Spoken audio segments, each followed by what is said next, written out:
All right, so Brady. What's up, man? Brady meets World for the IP infringement. Yes, I mean, but no, I haven't got anything yet on it. Yeah, I doubt you. I think it's different enough, but we'll see. Yeah. I had an IP lawyer look at it. Yeah. Yeah, and they were like, "You're fine." Yeah, it's probably fine. So, I mean, unless there's an actual trademark on that exact phrase. yeah, and then I think unless I start a sitcom, I think I'm good. Yeah. Yeah. Yeah. So, if you're looking forward to the Brady Meets World sitcom, It won't happen. you're sorely disappointed. But maybe a web series. That's very different. Yeah, especially if I start posting again. Legally distinct. But speaking of your content, Yeah. so you did a lot of 3D printed content, a lot of stuff around fidgets, but you have pivoted a little bit in recent past to a little more travel, a little more. Yeah, it's true. It's kind of just across the board, like nerd now, right? Yeah. And like just enjoying that. So, how long ago was it when I rebranded? Do you remember? I mean, I think 2 years ago. Yeah, it was definitely 2 years ago. I rebranded 2 years ago because doing 3D printing content was awesome, right? And I love 3D printing. It's definitely the passion. It's the base of like what I do. But at the same time, like I do a lot of other things than 3D printing, man. We all do, right? Yeah. Oh, yeah. And so I made a change to be able to like incorporate some other stuff. And then, it worked out because like life happens. Yeah. And I'm not home anymore, right? Like, yeah, you're traveling a lot. All the time. I'm like living out of a plane, living out of a suitcase, living on planes and living in hotels now. So, and it's hard to drag a 3D printer with you.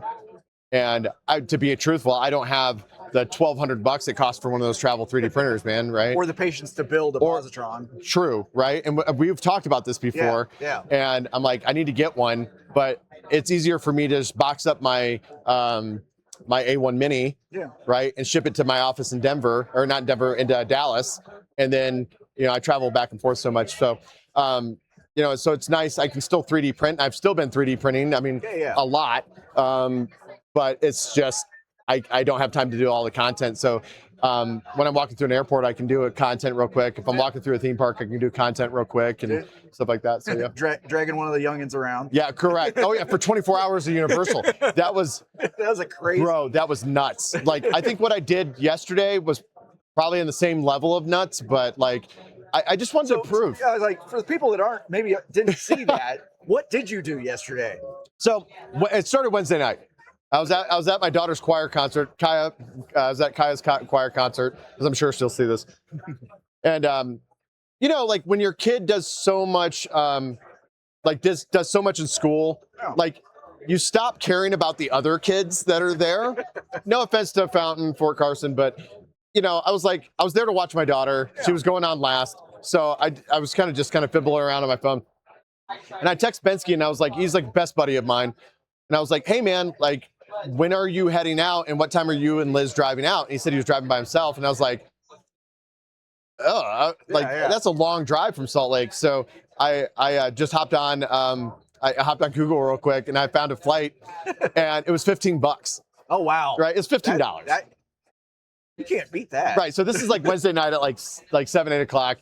I booked a flight for 6, 7 o'clock in the morning the next morning. So on Thursday, I flew to Salt Lake.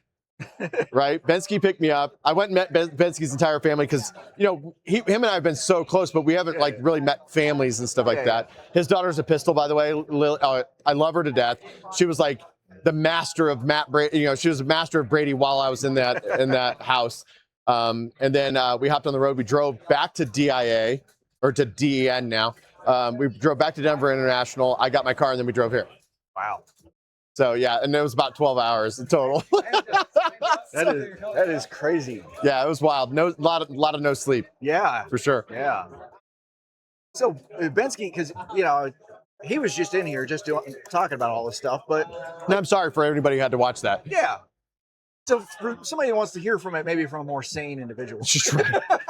Right. So the 3D print cares, all the mobility stuff. Yeah, it's been pretty good. You got to go to 3dmobility.org. Yeah. And sign up there. And we're making wheelchairs for kids, man, that need wheelchairs, right? Yeah.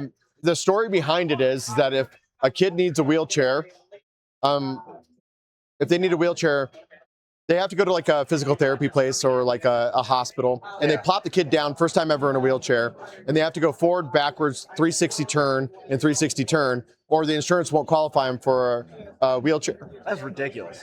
100%, right? But it's the way things work, unfortunately. Like I don't know if I could get in a wheelchair, Right, and be able to do those moves. now you guys know me well enough to know, maybe people who aren't streaming don't know me this well, but I don't know if I could get out of the phase of just trying to do wheelies in the damn thing. That's Right, yeah.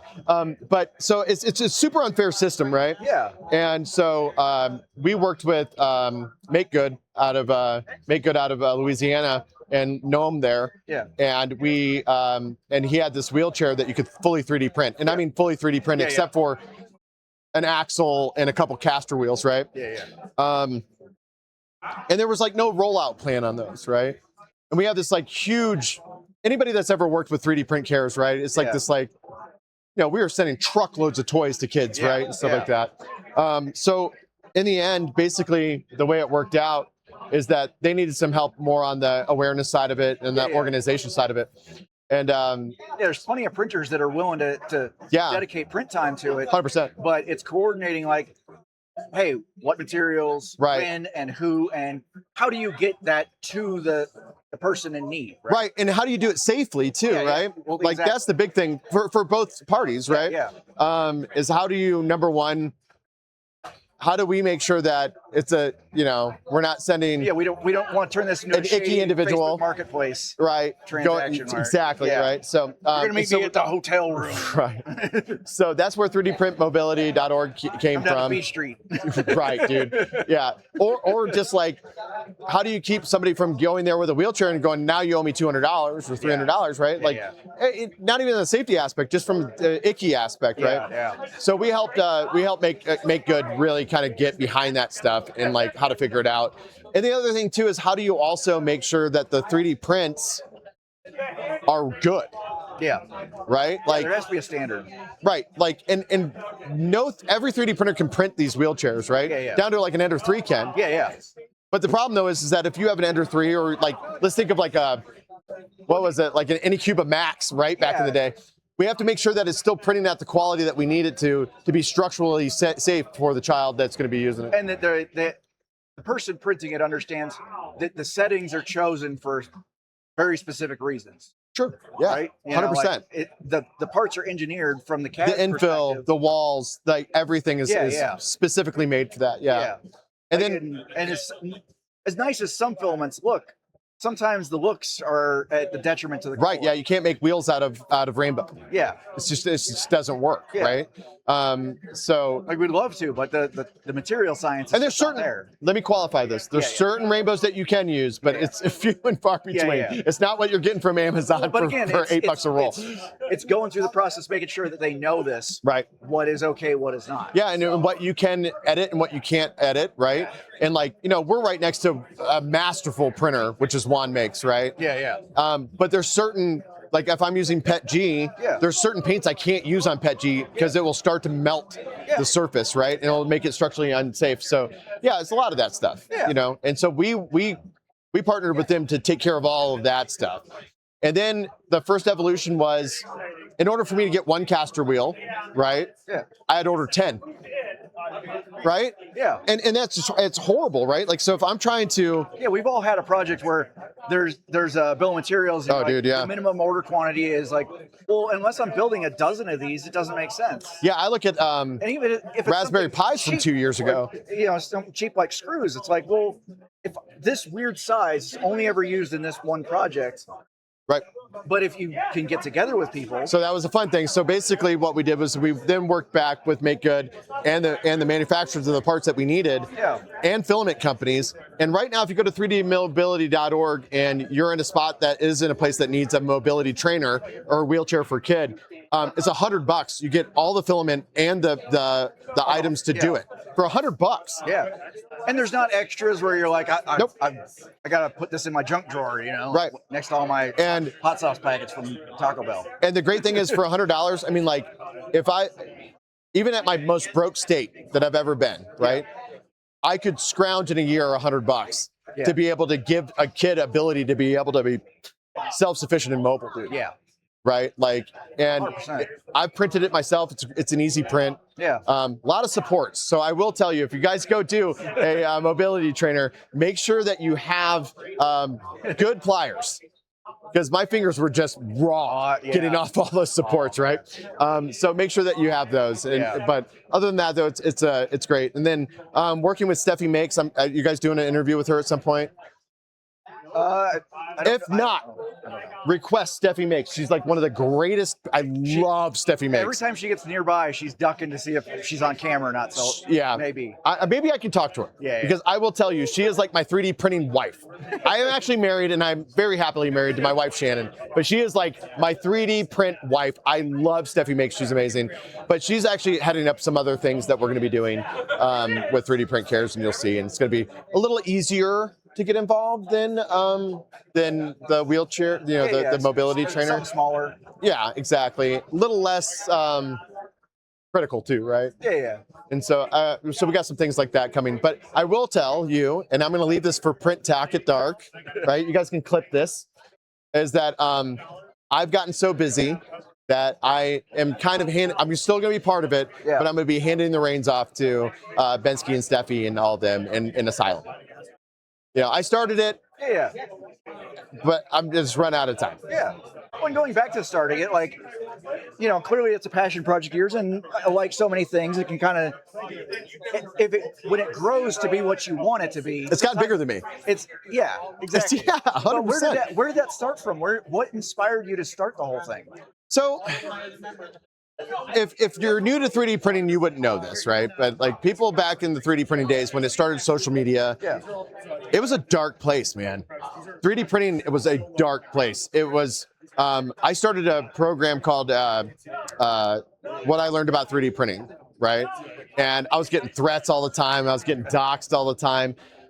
And it was because I was taking away from people that were doing Patreons that were selling the gatekeeping and the gatekeeping, right? And you and I go back long enough. You know that my number one thing I hate is gatekeeping, right? Yeah. I hate it. Yeah, and that's what we're all about. Yeah, I hate it, and that's why I've been always like attached to you guys, is because like, and I get on lives when I can and stuff like that because I cannot stand gatekeeping and 3D printing. What people don't understand is the reason why 3D printing has evolved as fast as it's evolved, right, is because Ender 3s and because you had people like us that were telling everybody how to use the damn things, right? Because then it became a consumer product. People don't understand that the more people involved in 3D printing, the faster the industry is going to grow, right? And so the more that we can share with each other, it's going to be. But anyways, so then I started traveling for work, right? And I was 3D printing, and I got into 3D printing just because I wanted to print fun nerd stuff that I couldn't afford to buy. I can't afford to buy a lightsaber hilt at $350, dude. It's crazy when I was the only income with 6 kids. But I can print one, and I can spend hours in the garage painting it, right? But I started traveling, and everybody's been on a plane before or on public transportation where kids screaming and crying. Right? And instead of bitching about it, I always like to try to find a solve. I'm a project manager by trade. I have every tism in the book, guaranteed. Right? And it's not the kid's fault that they're in an uncomfortable situation in a flying tube at 400 miles an hour, 30,000 feet above the surface. For a human, right? It's just not. And so, I decided I wanted to start being part of the solution, not the problem, right? And so there was this, and I forgot the person who designed it, but there was this like teddy bear that it was a flexi teddy bear, and you could fold it out and it became a phone stand. The back feet became a phone stand, and it was free on Thingiverse. It was free. Right? And where all the old great models come from. 100%. And so I started printing those, and I would carry them in my backpack anytime I was traveling. And if a kid started screaming and crying on a plane, I would go up and ask the parents, like, hey, can I just give you this flexi toy? It's something they've never seen before because nobody's ever seen 3D printed toys before. Well, and no manufacturer is going to produce something like that. It just doesn't make sense. And then, of course, I did the whole, like, this is on you once I give it to you, right? And child safety warning labels. Right. And so not been approved or inspected by the. Right. It started that way. But then I also have a background in firefighting. I was a firefighter in Michigan, and then I was also a medic in the Army, right? And there's so many situations that it all started with kids, right? And there were so many situations that kids were stuck into. That's just the most fair thing on the planet, right? Yeah. And like whether it's cancer, whether it's terminal illness, whether it's domestic violence, so they had to watch their parents beat the crap out of each other, right? Now they're stuck with a stranger in a police station, right? Well, what's one thing I can do and my community can do? We print toys all the time, right? According to a lot of people in like maker fairs, we print 3D plastic junk all the time, right? Which has been a passion project of mine, by the way, to do. I believe Binsky covered that a lot. Yeah. I mean, funny thing is that's what started the whole me doing fidgets, right?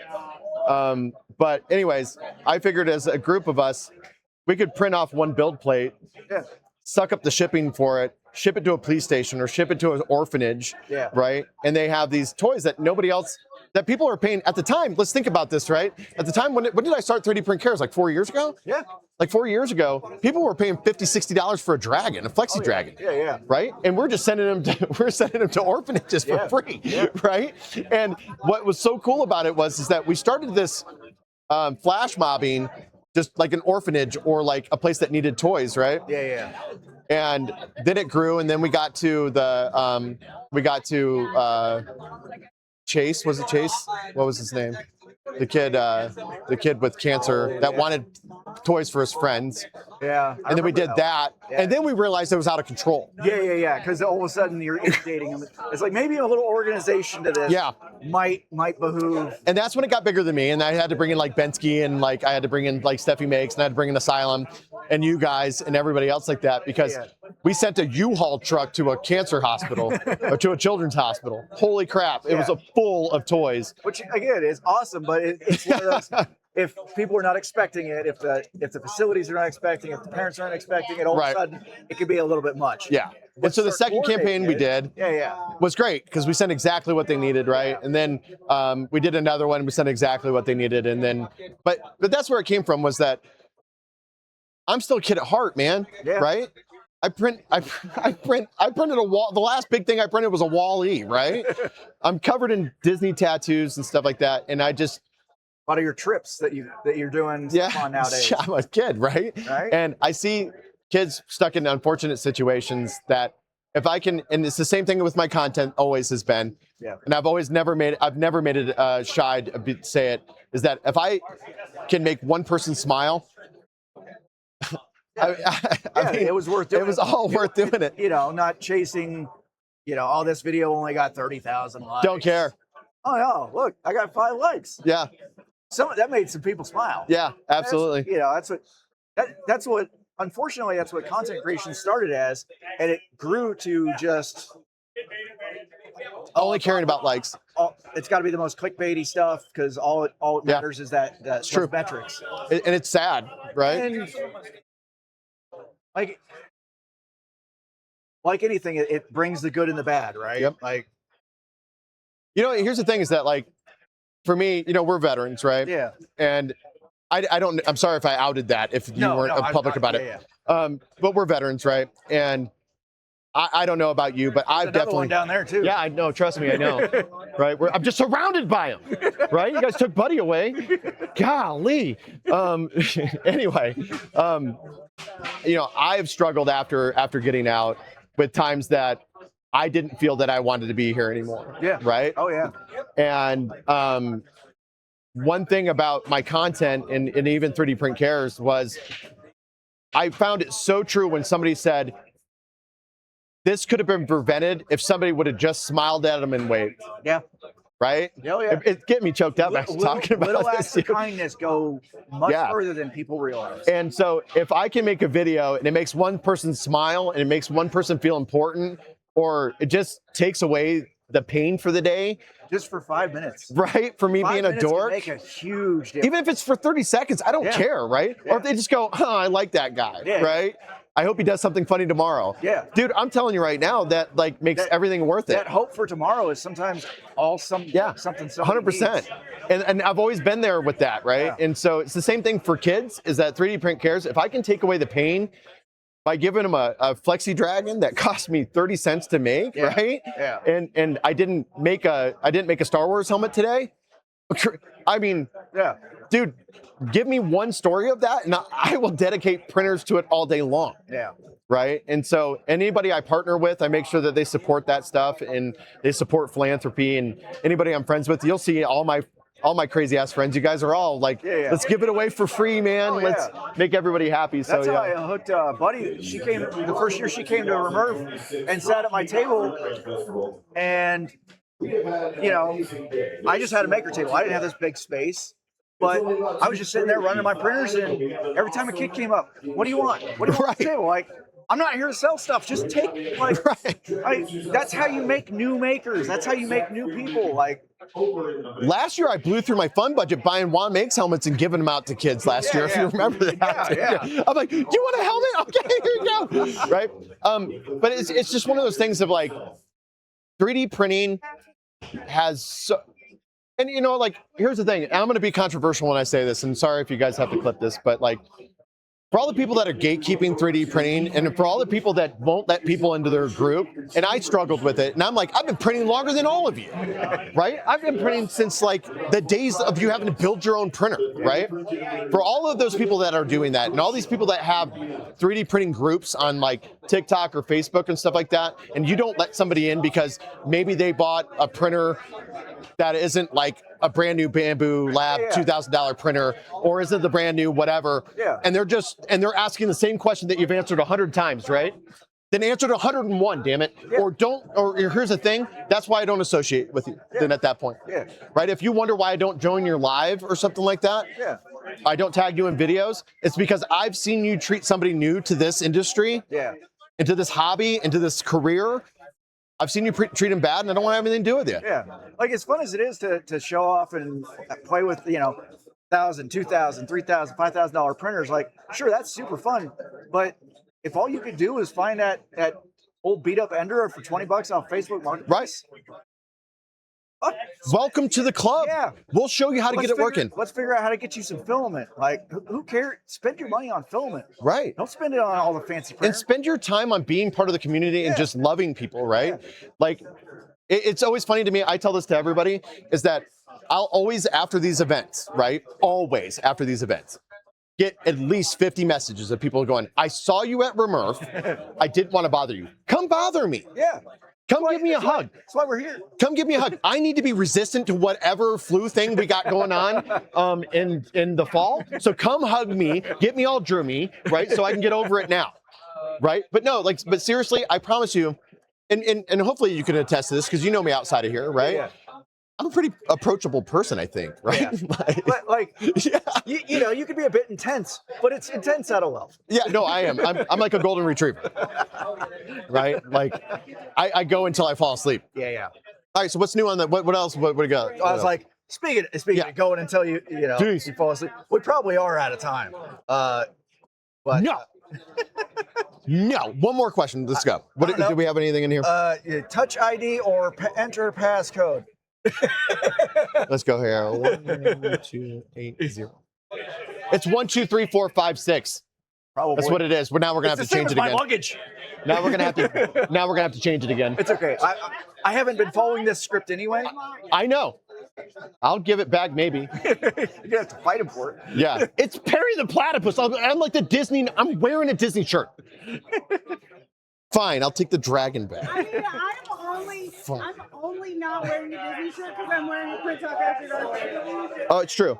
That's true. I didn't wear mine. Or Dr. Pepper. I had to be in uniform today. Oh yeah, you guys have a uniform now. But thank you as always for joining us. No worries, man. I thank you for what you guys do. Glad we could slip you in today because we know it's tomorrow. True. I gotta hit the road, Jack. But thank you for what you guys do. And I don't think that you guys get this in an interview a lot. And I just before we wrap up, and I know we're wrapping up. It's like I hear the music going. But thank you for what you guys do, right? Like you guys stuck it out when it was just like some of us following you guys, right? But the one thing that you guys have always done is that everybody is treated like a human on your forums, right? everywhere they're treated like a human. Nobody's dumb for asking a question, even if it is a dumb question. I do believe there are dumb questions, right? If you're standing on the North Pole and you ask somebody to point anywhere but south, it's a dumb question, right? Yeah. But you guys treat everybody like a human. You include everybody. You're so inclusive of everyone. You guys do this great job of moderating and making sure that no matter what side of any topic you guys are on, right? As long as it's not dehumanizing, that you allow everybody to talk, right? Yeah. And again, you could be from the bamboo side, you could be from the Sunloose side, you could be from the I don't even 3D print side, and you guys 100% are always inclusive and make people feel like humans. And you guys are the one thing that it gets me choked up. When I was going through a hard time, I always knew that I could call one of you guys and be totally fine. Oh, yeah. And it's awesome. So keep it up. Whatever support I can give you guys, let me know. And again, it's a great community. And if you guys are new to 3D printing or old to 3D printing, you guys aren't part of this community, you're missing out. You're missing out, straight up. So thank you for having me. Yeah. You guys are missing out. I know we touched on some darker subjects here on the DC. If you don't want to reach out to one of us individually, you don't feel comfortable. We do have links to all kinds of resources for getting help. It's true. Never be afraid to ask for help. You're not alone. So. And you don't even have to be 3D. You don't even have to be a 3D printer to be part of this community, which is even cooler. You guys do D&D. You guys make it okay again to be a nerd and a geek and different. And I don't know. It's one of those cool things, man. We're all different. We celebrate the differences and I love it. And so thank you guys. And I love you guys. And I know I'm not like super active in the lives, but thank you guys. So join PTAD for sure. Thanks, sir. Thanks, man. I'll see you guys later. But yes, thank you guys. You guys are always amazing. Always amazing. Yeah. Always amazing. Thank you. Yep. And you guys upgraded to a mic 3, by the way? Are these minis or mic 3s? They're minis. Okay, so give me a month or so, and you guys will have donated mic 3s.